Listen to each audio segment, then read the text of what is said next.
Bonjour à tous les cloudistes et bienvenue dans cette nouvelle vidéo. Je suis très heureux aujourd'hui de pouvoir vous retrouver pour une interview.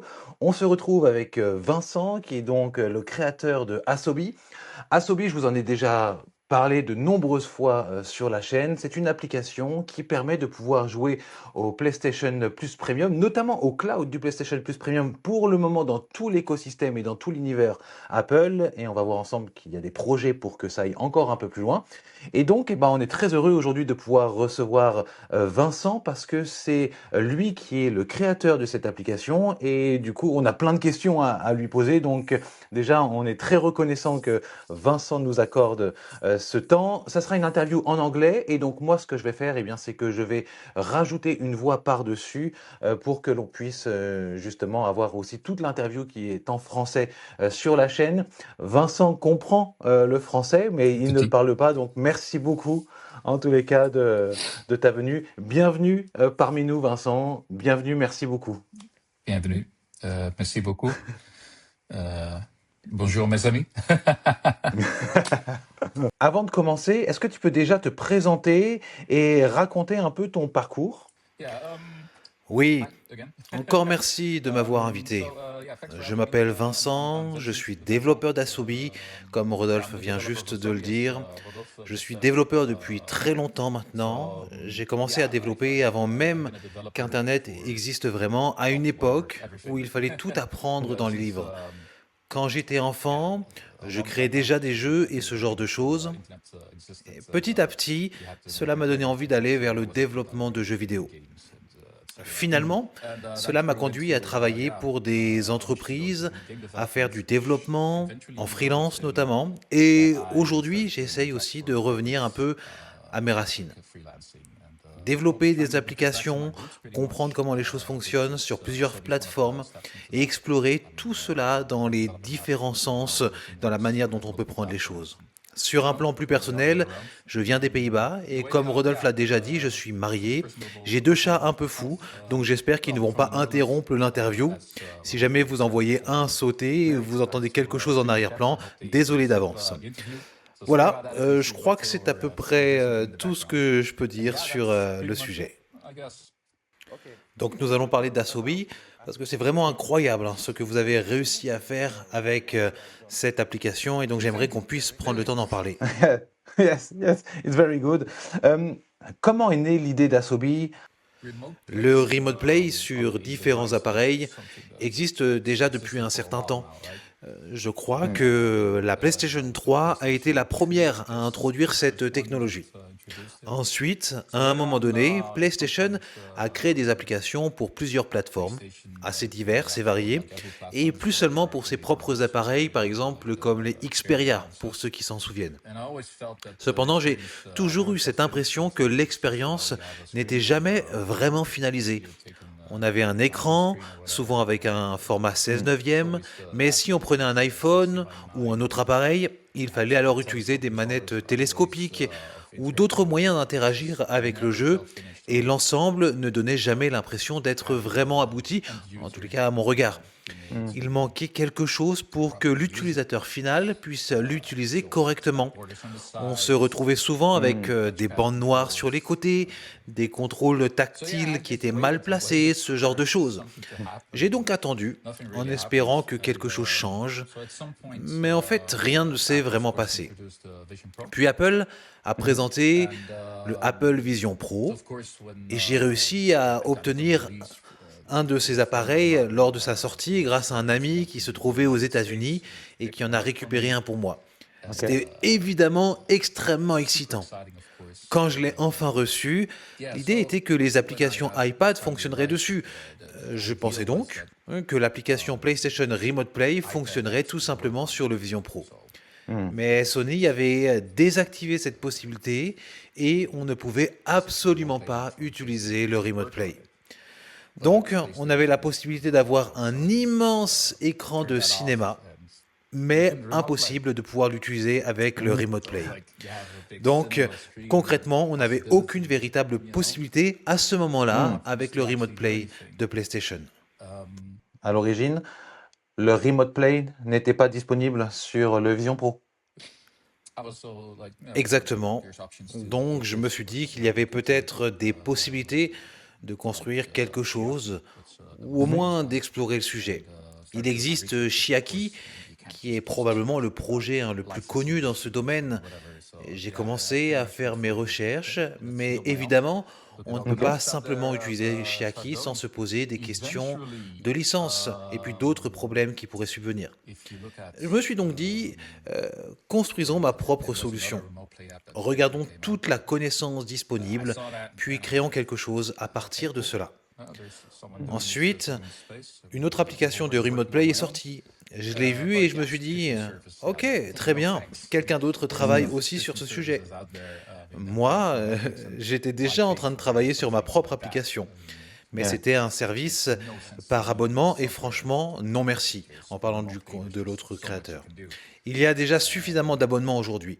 Je paye déjà Netflix, pourquoi payer encore un abonnement pour quelque chose comme ça? Pour moi, ça n'a pas vraiment de sens. Pour un logiciel de Remote Play, il n'y a pas non plus une infinité de choses à faire. Mais comme mon travail de freelance habituel me prend beaucoup de temps, j'ai finalement trouvé un moment pour terminer l'application Mhm. et à la fin novembre de l'année dernière, j'ai pu la publier. Pas seulement pour le Vision Pro, mais sur toutes les plateformes Apple. Voilà en fait l'origine du projet. J'ai aussi commencé à intégrer mes propres idées. Par exemple, Mhm. la conversion 2D vers 3D faisait partie de mes idées dès le départ, surtout pour le Vision Pro. J'ai encore énormément d'idées, beaucoup ont déjà été implantées, enfin en fait pas la majorité en réalité. Mais je continue d'essayer de faire évoluer cet espace vers quelque chose de plus abouti que ce qu'il est aujourd'hui.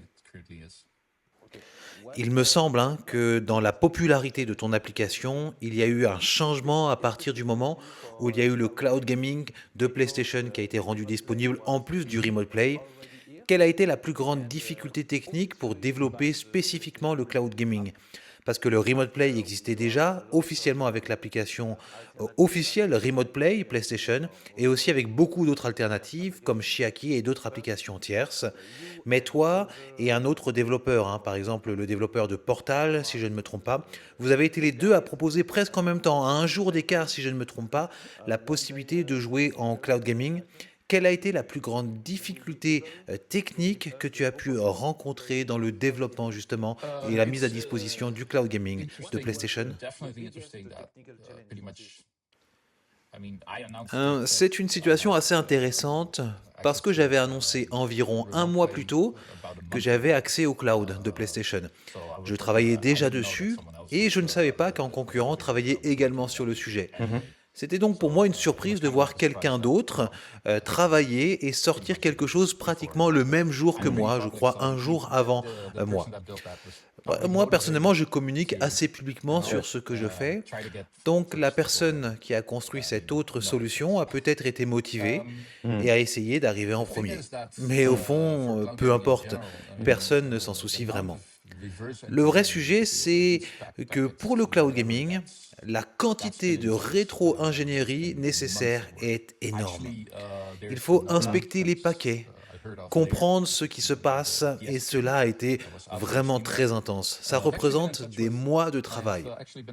Il faut Yes. dire aussi qu'il Voilà. y a eu une Oh, autre yeah. I application dont applied. j'ai entendu parler plus tard, qui s'appelle PS Stream et qui était disponible sur Steam Deck. J'ai été en contact avec son développeur.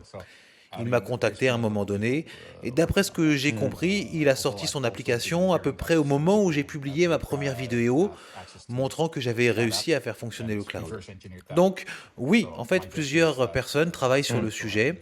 J'ai aussi Mhm. entendu dire que certaines personnes avaient eu accès à cette application et l'avaient rétro-ingénierée, et c'est probablement ce que certains ont dû faire.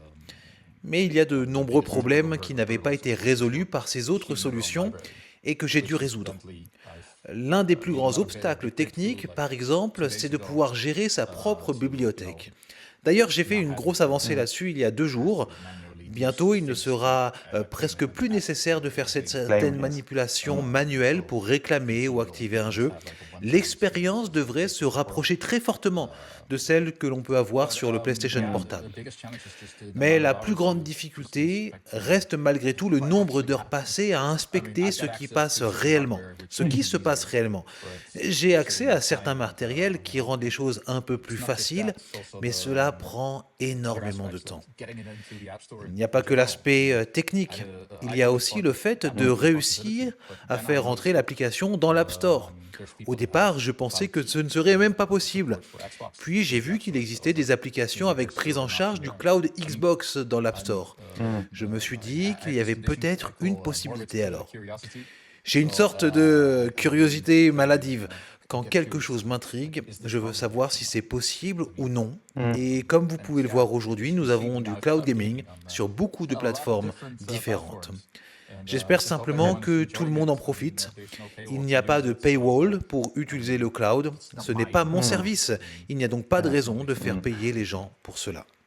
Oui, et l'une des choses incroyables avec ton application, c'est la possibilité de streamer en 4K native. Quand on regarde l'application officielle de PlayStation sur Windows, on est limité au 1080p et seulement pour les jeux PS4, pas les jeux PS5. Sur le PlayStation Portal, on est aussi sur du 1080p avec environ 20 mégabits par seconde. J'imagine que par un peu de magie technique, tu arrives à faire passer l'appareil que nous utilisons pour un autre type de périphérique. Est-ce que tu as la possibilité de pouvoir en dire un peu plus sur le sujet? Parce que ça m'intéresse vraiment d'en savoir plus, de savoir là ici quelles sont les coulisses vraiment de l'application ici. Sur le fonctionnement, en gros, l'application s'identifie comme un appareil PlayStation. Pour donner un exemple, si on prend le Remote Play Xbox, selon certaines résolutions, il peut s'identifier comme un appareil différent.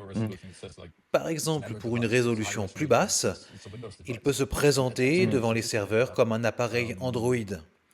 Pour une résolution plus élevée, il peut se présenter comme un appareil Windows. Finalement, c'est un peu le même principe qu'on utilise ici. On ajuste les paramètres en fonction de ce que l'on veut obtenir.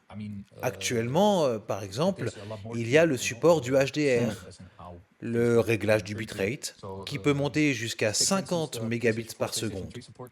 Cela améliore vraiment beaucoup la notion de clarté de l'image. Il y a encore beaucoup de choses à comprendre dans le fonctionnement. Par exemple, pour les jeux PlayStation 4 ou PlayStation 3 dont tu parlais sur Windows, l'une des choses que je développe en ce moment concerne la possibilité de déclencher un menu permettant de synchroniser les sauvegardes. Actuellement, c'est un obstacle et je suis en train d'investiguer pour comprendre où se trouve cette fonctionnalité et comment elle fonctionne. Mais au final, c'est surtout beaucoup de travail. Il faut inspecter, encore inspecter, jour et nuit. Le Cloud Gaming PlayStation repose sur une PlayStation virtualisée, une version de base, pas la PlayStation 5 Pro. Il y a des paramètres que l'on peut envoyer à une API et cela permet alors d'allouer une PlayStation virtuelle pour l'utilisateur et c'est ainsi que ça fonctionne. Qu'est-ce que cela change de mettre en compétition moyen? Est-ce que c'est sur la latence par rapport à la manette ou est-ce que c'est la latence par rapport au serveur? Il y a deux parties dans la latence. Il y a la latence réseau et il y a la latence sur l'appareil lui-même. Avec Asobi, mon objectif principal était d'avoir une latence aussi proche que possible d'une expérience instantanée. Quand on bouge, cela doit se voir immédiatement à l'écran. C'est pour cela que j'ai créé plusieurs modes de latence. Le mode le plus rapide est le mode dit compétition. Normalement, vous le savez, quand vous regardez une vidéo en streaming, par exemple sur Netflix ou autre, il y a toujours ce que l'on appelle le tampon vidéo. C'est-à-dire que le contenu se charge un peu à l'avance, puis la lecture commence. Ça permet en fait d'éviter les interruptions si jamais vous avez des problèmes de réseau. Mais dans le cas du jeu vidéo à faible latence, on veut que l'action réponde immédiatement. C'est pour cela qu'il y a plusieurs modes de latence. Le problème principal avec le mode compétition c'est qu'il n'a aucun tampon. Tout est fait pour que ce soit fait de manière instantanée. Cela veut dire que si la partie réseau a la moindre interruption, cela peut alors casser le flux, provoquer des saccades, voire même faire planter l'application. Avec le cloud gaming, il y a aussi un autre facteur qu'il faut absolument prendre en compte. Ok. En remote play local, tout se passe sur votre propre réseau, le réseau domestique. Mais vous le savez, en cloud gaming, vous communiquez avec un serveur qui est distant. Ok. Si vous vivez à Paris ou ici aux Pays-Bas, à Amsterdam, le serveur doit être le plus proche de vous. Plus il se rapproche, mieux ça sera. Cette distance ajoute elle aussi de la latence. Dans le meilleur des cas, on peut être autour de 10 millisecondes et on ne le remarque quasiment pas. Mais si la connexion subit des pertes et que vous avez choisi le mode de latence le plus bas, alors dans ce cadre-là, eh bien, les résultats peuvent varier.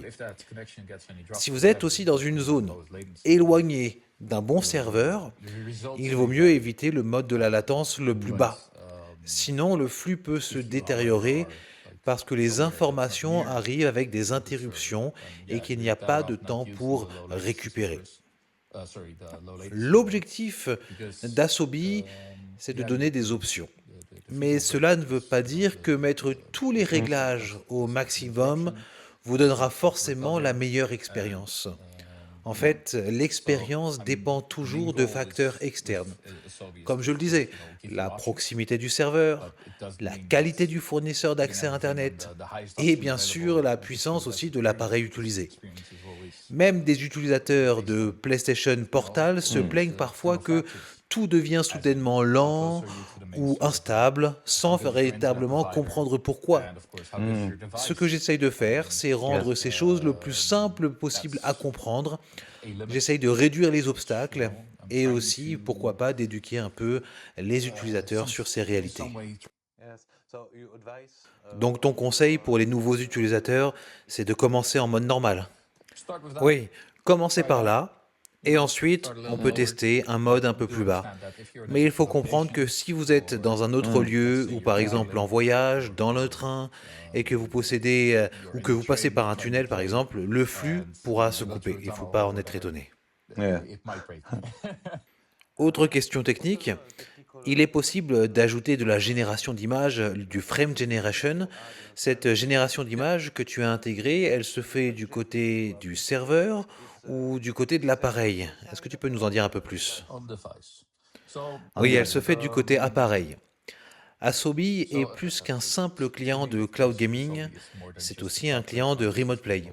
Sur certains appareils, il y a des fonctionnalités, par exemple comme l'upscaling, la gestion du format d'image, la génération d'images dont tu viens parler, ce sont plein de choses qui sont disponibles. Il y a même un mode Light Spill qui permet de faire disparaître les bandes noires de l'écran tout en gardant une bonne perception du jeu. Tout cela, ce sont des astuces ou des options du côté de l'appareil de l'utilisateur pour améliorer son expérience. Concernant la génération d'images, le FrameGen, l'avantage est le suivant. Si un jeu tourne réellement à 60 images par seconde, la génération d'images peut essayer de produire une expérience à 120 images par seconde pour donner un rendu plus fluide, un peu comme si le jeu tournait naturellement à 120 fps. Il y a aussi une option pour les jeux à 30 images par seconde afin d'essayer de les rendre à peu près à 60 fps. Mais pour le cloud gaming, il y a une difficulté technique. Le jeu peut tourner à 30 images par seconde, alors que le flux vidéo lui-même est en réalité à 60 images par seconde. Et comme le flux est déjà en 60 images par seconde, alors que le jeu, lui, n'est qu'à 30 images par seconde, la génération d'images n'a pas autant d'effet, parce que les images sont en fait déjà doublées dans le flux de streaming. Le 30 est déjà affiché dans un flux à 60 dans le cloud gaming. Si on double encore cela, il n'y a pas vraiment de marge pour que la génération d'images travaille de manière efficace. En Remote Play, en revanche, on peut régler le flux en 30 fps, puis essayer de le transformer en 60. Et si un Ok. jeu tourne à 60, on peut alors essayer de le pousser jusqu'à 120. Il y a aussi d'autres options pour le cloud, comme l'upscaling du 1080p vers la 4K ou vers la 2K. Et l'une des prochaines options pour les jeux PlayStation 3, la partie que l'on appelle aussi le PlayStation Now, concerne ce qui ressemble à du FSR, c'est-à-dire upscaling, amélioration de la fidélité visuelle, ce genre de choses. Je vais bientôt appliquer cela aux jeux Mhm. PlayStation 3 pour améliorer leur qualité d'image. Mais tout cela se fait du côté de l'appareil. Ok. Donc les résultats dépendront beaucoup de l'appareil qui est utilisé. Les appareils plus anciens auront forcément plus de limites que les appareils qui sont beaucoup plus récents. Si je prends l'exemple, par exemple, du client Apple TV, il prend encore en charge un appareil qui a 8 à 10 ans. Mais cet ancien appareil, par exemple, ne prend même pas en charge le décodage HEVC de base. Cela signifie que sur un appareil aussi ancien, on ne pourra finalement pas utiliser toutes les fonctionnalités souhaitées, sauf à passer évidemment à un matériel bien plus récent. Donc les résultats peuvent varier. Il faut tester et voir ce qui fonctionne pour soi, mais aussi garder une vision réaliste de l'âge de son appareil et de ce qu'il est réellement en capacité de faire. Les 3 dernières générations d'iPhone, par exemple, devraient fonctionner assez parfaitement. Et c'est aussi vrai pour les dernières versions, les dernières Ouais. générations d'appareils sous Android. Certains s'inquiètent de la légalité d'Asobi. Qu'est-ce que toi tu peux en dire? Je comprends bien les inquiétudes des gens, mais j'aimerais d'abord regarder cela depuis une autre perspective, parce qu'en fait, on a déjà une certaine expérience avec ce genre de situation. Le Xbox Cloud Gaming existe depuis plusieurs années. Le premier client mobile tierce important a été BetterX Cloud, qui existe, je crois, depuis 2024 environ. Il a même reçu une forme de réponse officielle de Microsoft disant en gros que cela ne posait pas de problème. Ce que les gens oublient, c'est qu'il existe aujourd'hui plusieurs clients cloud gaming pour iOS, Android, etc. et qui n'ont pas eu de gros problèmes. Microsoft, par exemple, semble considérer que c'est acceptable. Je connais tout de même un cas où Microsoft a envoyé une demande de retrait, un cease and desist. Le développeur avec qui j'ai parlé a simplement retiré l'application et c'est terminé. Mais il y a une idée assez fausse selon laquelle Microsoft aurait ouvert ses API. Ce n'est pas le cas. C'est du travail de rétro-ingénierie fait par BetterX Cloud et d'autres applications pour rendre cela possible. Pour moi, la situation avec Sony est en fait assez similaire. C'est juste plus récent. Et peut-être que Sony est une marque plus populaire ou plus surveillée. Et c'est peut-être pour cela que certaines personnes se disent ça va entraîner des bannissements ou ce genre de choses. Mais en réalité, cela fonctionne depuis un certain temps. Il y a déjà eu aussi des clients alternatifs autour du PlayStation Now par le passé. Et il ne s'est rien passé de particulier. Honnêtement, je pense que Sony ne s'en préoccupe peut-être pas tant que ça. Cela dit, revenons au moment où j'aurais pu sortir l'application. Un mois avant la sortie, j'avais partagé publiquement que cela fonctionnait. J'aurais pu mettre l'application en ligne le jour même, mais en fait, je voulais m'assurer que les aspects légaux et les formulations soient correctement traités. L'un des points les plus importants pour moi, c'est que l'on puisse me trouver et me contacter facilement. Je ne me cache pas du tout. Sur les réseaux sociaux, c'est moi, Vincent. On peut facilement me joindre. Et c'est pareil pour Sony. S'ils estiment qu'ils n'aiment pas ce que je fais, j'ai rendu le contact avec ma propre personne, très simple. Dans l'application, il y a une page légale. J'ai aussi fait en sorte que personne ne puisse accéder au service cloud PlayStation sans abonnement premium. Et à vrai dire, ce n'est pas le cas de certains concurrents, d'après ce que je sais. Ils ouvrent simplement l'accès sans vérification particulière. C'est pour cela en fait que ça m'a pris environ 4 semaines supplémentaires. Je voulais verrouiller tout cela correctement. Je ne fais rien d'anormal. Je veux m'assurer que les comptes des utilisateurs soient en sécurité. Et s'il y a le moindre problème, Sony peut me contacter facilement. Cela fait maintenant plusieurs semaines, peut-être 6 semaines, 2 mois, je ne sais plus exactement que cela fonctionne. Et aucun compte n'a été banni à cause d'Asobi, en tout cas à ma connaissance.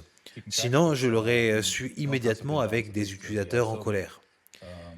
Il y a aussi d'autres aspects. Au départ, je pensais rendre publiques certaines informations en open source. J'étais en contact avec plusieurs personnes dans l'écosystème Chiaki, avec le développeur principal notamment, mais aussi avec des gens comme le développeur de PXPlay, qui est un autre client Remote Play. C'est quelqu'un de très bien et nous avons échangé des informations en arrière-plan et franchement c'était super. Mais rendre open source certaines choses pourrait créer en réalité des problèmes. Montrer le code permettant à tout le monde de reproduire l'accès cloud pourrait poser des questions légales. Pour des clients de Remote Play, je vois plutôt les choses comme dans le cas de Xbox. Il ne se passe pas grand-chose si vous commencez à faire payer les gens pour quelque chose que vous ne possédez pas. Mettre le cloud, par exemple, derrière un paywall, pour moi, c'est clairement non et j'ai choisi de faire autrement. C'est intéressant parce que dans une de mes premières vidéos, justement, j'ai dit publiquement qu'il fallait télécharger Asobi et que pour accéder au cloud gaming, il fallait payer l'accès Gold ou Premium de l'application. Puis toi, tu as mis un petit commentaire sous ma vidéo pour dire non, non, il n'est pas nécessaire de payer quoi que ce soit pour accéder au cloud. Il faut bien sûr avoir un abonnement PlayStation Plus Premium, mais il n'y a pas besoin de payer en plus dans Asobi pour accéder au cloud.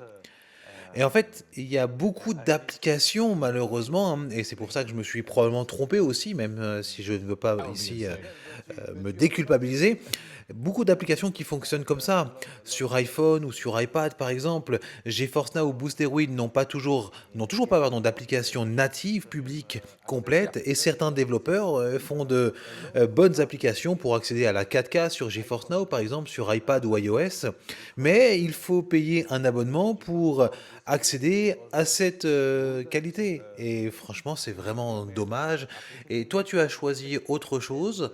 Donc peut-être que tu peux nous en parler pour comprendre quelle est ta vision ici sur le modèle économique que toi tu as voulu pour Asobi. La première chose qui me vient à l'esprit, c'est pourquoi ça sera un abonnement? Pourquoi tout simplement? Je pense que beaucoup de développeurs d'applications estiment aujourd'hui qu'il faut un abonnement même pour des choses très simples, comme une simple conversion de devise. Pour moi, ça n'a aucun sens. Je vois cela comme une manière de prendre de l'argent là où les utilisateurs n'ont pas d'autre solution. L'autre point, c'est que je pense que les gens devraient pouvoir posséder leur logiciel. Prenons un exemple, un jeu mobile. Je crois que c'était un jeu autour de Doom ou avec des Battle Pass et tout ce genre de choses. À un moment, le développeur, Bethesda, a décidé d'arrêter le service. Résultat, tout l'argent investi disparaît. Je crois que les gens devraient posséder leur logiciel. Imaginons le pire scénario. Et je sais que c'est morbide de le dire. Je me fais renverser par un camion, par exemple, et je meurs.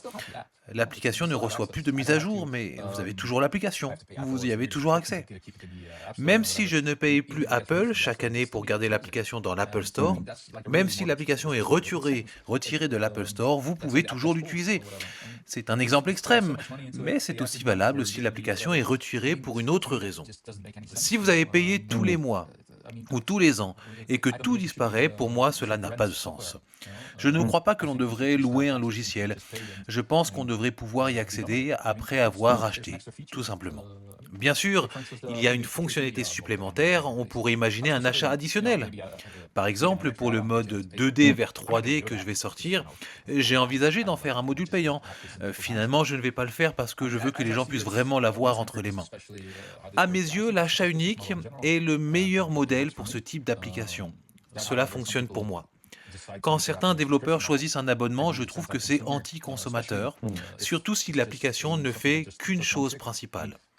À un moment donné, avec Asobi, il arrivera peut-être un moment où j'aurai terminé le développement parce que je n'aurai plus d'idées à ajouter. Pour l'instant, je suis concentré sur le fait d'en faire la meilleure application de Remote Play et de cloud gaming possible. Mais dans un contexte où tout devient abonnement, je ne pense pas que les gens attendent encore un abonnement de plus, surtout pour accéder à quelque chose pour lequel ils payent déjà ailleurs. Et dans beaucoup de ces applications par abonnement, comme l'exemple de convertisseur de devises, il n'y a quasiment pas de maintenance. C'est un peu pareil pour le Remote Play. Dans mon cas, j'ai construit l'application de zéro. Beaucoup d'autres applications de Remote Play, quasiment toutes, sauf l'officielle, la mienne et PX Play, utilisent Chiaki comme base. Elles essaient parfois de le cacher en renommant des éléments, mais c'est en fait assez visible quand on fait des recherches. Je trouve donc étrange de présenter cela comme du software as a service. Je ne vois pas ce que cela fait de plus que permettre le Remote Play. C'est quelque chose que l'on devrait acheter une fois pour toutes. Même quand une nouvelle version d'un système d'exploitation sort, ce n'est pas extrêmement difficile de mettre à jour l'application pour rester compatible. Les fonctionnalités d'Asobi, comme le Lightspiel et les autres options, existent parce que j'ai envie de les voir exister. Mais la plupart des utilisateurs veulent surtout une bonne application de Remote Play de base. Donc pour moi, l'achat unique reste la meilleure option et je préfère que l'application soit entre les mains d'un plus grand nombre de personnes. C'est pour cela que les fonctionnalités de base sont gratuites. Même le cloud gaming, vous pouvez simplement l'utiliser. C'est plus important pour moi que d'essayer de devenir stupidement riche avec ça. De toute façon, c'est trop niche pour devenir stupidement riche. Pour cela, il vaudrait mieux que je fasse du logiciel financier ou autre chose. D'accord, donc aujourd'hui on peut utiliser gratuitement le Remote Play et le cloud gaming, mais quand on paye dans l'application, quels sont les avantages?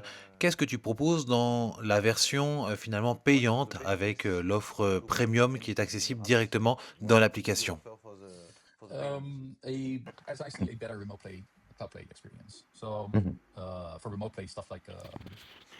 Pour moi, c'est une meilleure expérience de cloud gaming. Pour le Remote Play, il y a des fonctionnalités comme le Lightspiel qui fait disparaître les bandes noires. Il y a aussi la génération d'images, l'upscaling, et surtout l'un des éléments les plus importants, le réglage du bitrate, qui permet de pousser la qualité d'image au maximum. Il y a aussi les différents modes de latence pour améliorer la réactivité des entrées. Et il y a des fonctionnalités plus spécifiques qui arrivent bientôt, comme le split screen par exemple sur iPad, probablement aussi sur Apple TV et d'autres appareils, avec plusieurs sessions de Remote Play branchées, connectées en même temps. Toutes ces options donnent une expérience plus complète à la fois pour le Remote Play et pour le cloud gaming. Elles permettent d'aller plus loin que les limites habituelles de l'appareil et du Remote Play classique. C'est donc clairement un supplément.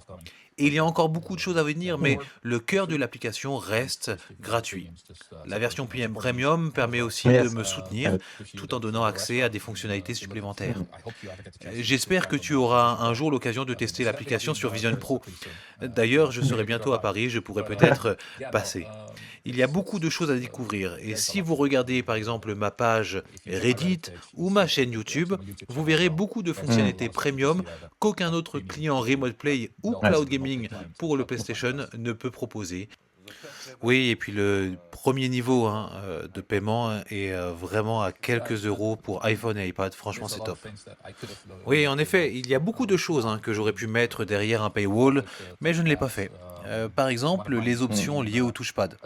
L'une de mes grandes frustrations avec le Remote Play, c'était que quand j'utilisais une manette télescopique autour du téléphone, le touchpad était toujours au milieu de l'écran ou à un endroit étrange. Je voulais simplement ajouter ce petit plus qui rend l'expérience meilleure.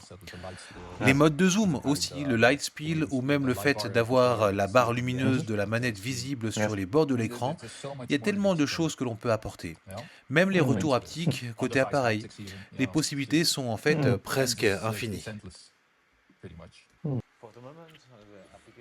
Pour le moment, l'application est officiellement disponible dans l'écosystème Apple et de ce que je comprends, tu travailles vraiment beaucoup pour sortir Asobi en dehors d'Apple. Peux-tu nous en parler davantage de ce projet?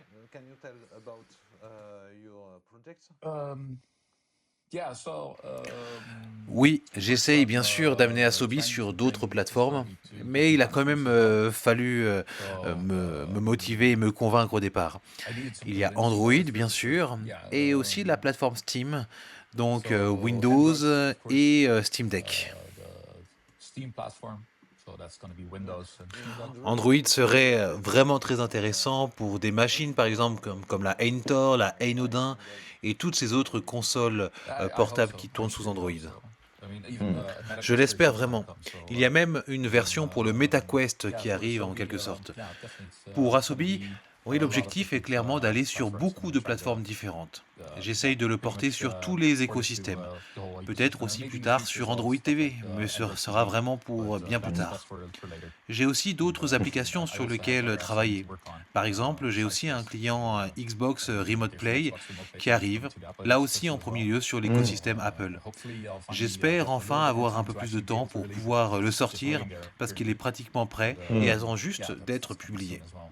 And Windows, I think, on the Steam page.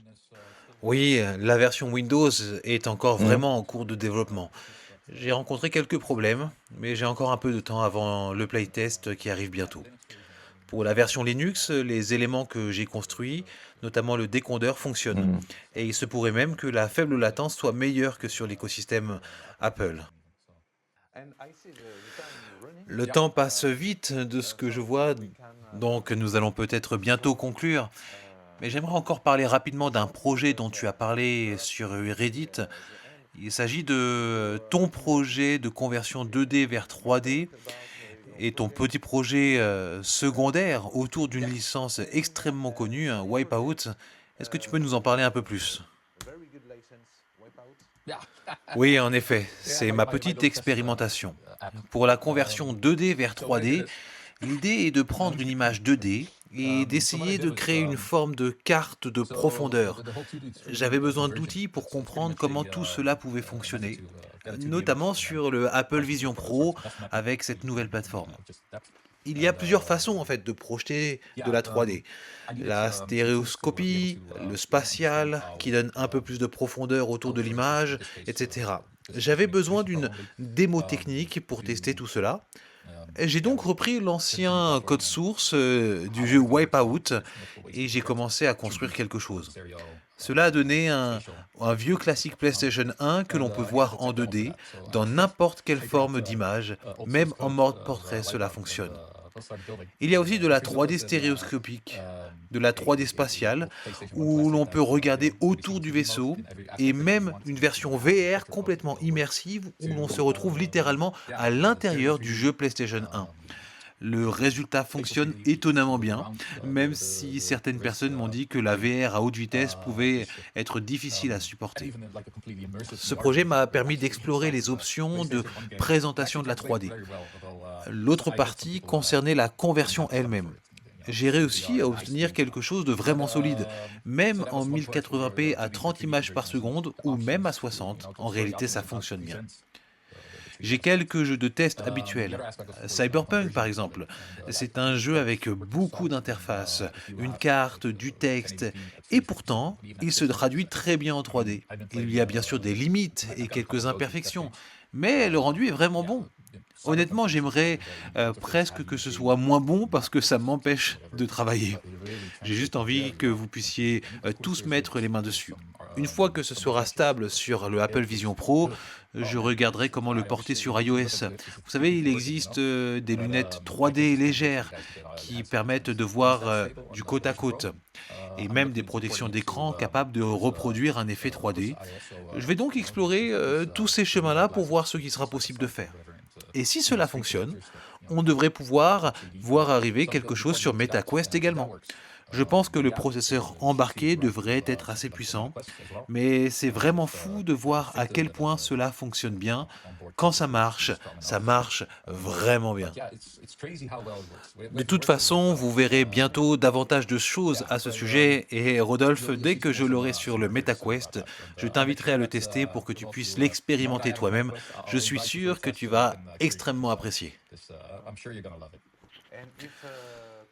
Et du coup, si la communauté Cloud Gaming France veut te suivre, où est-ce qu'elle peut te suivre? Sur quel canal? Honnêtement, aujourd'hui, le meilleur endroit pour me suivre, c'est clairement Reddit, hein, sur la Asobi page page. Asobi. J'y suis pratiquement tout le temps. Si vous avez une question, je vous répondrai probablement en quelques minutes. Et si vous voulez voir certaines choses en vidéo, il y a aussi la chaîne YouTube Asobi App. Elle montre beaucoup de choses un peu folles que je fais. Ce sont vraiment les deux endroits principaux, les deux canaux où je partage ce que je fais. J'ai aussi des comptes personnels, mais ils reçoivent beaucoup moins d'attention que ces pages-là. Mais faites-moi confiance, j'ai des choses vraiment cool qui arrivent cette année. Il y a aussi l'application, hein, comme je disais, Xbox Remote Play qui s'appelle Midori, qui arrive très bientôt. Toutes ces applications vont apporter quelque chose de spécial à la communauté du streaming, mais aussi à mes propres projets. J'ai vraiment des choses très intéressantes qui arrivent. C'est en réalité juste une question de temps. Merci beaucoup Vincent hein, pour ce temps que tu nous as accordé. C'était vraiment très intéressant et pour moi c'était un très bon moment. Vraiment merci beaucoup. Hein. Bah écoute, merci beaucoup à toi aussi Rodolphe. Hein. Tu as été un excellent hôte. J'espère qu'on restera en contact. Et si tu veux savoir quelque chose, quoi que ce soit, tu sais où me trouver. Donc franchement, n'hésite pas. Merci beaucoup. Les cloudistes, j'espère que cette vidéo vous aura intéressé, cette interview. Donc n'hésitez pas à aller suivre Vincent sur Reddit, sur YouTube. Vous retrouverez tous les liens en description. À vous abonner à cette chaîne si vous ne voulez rien rater de l'actualité du cloud gaming et du cloud computing en français. Et moi, comme d'habitude, je vous souhaite de passer une bonne fin de semaine dans les nuages. Au revoir Vincent. Au revoir.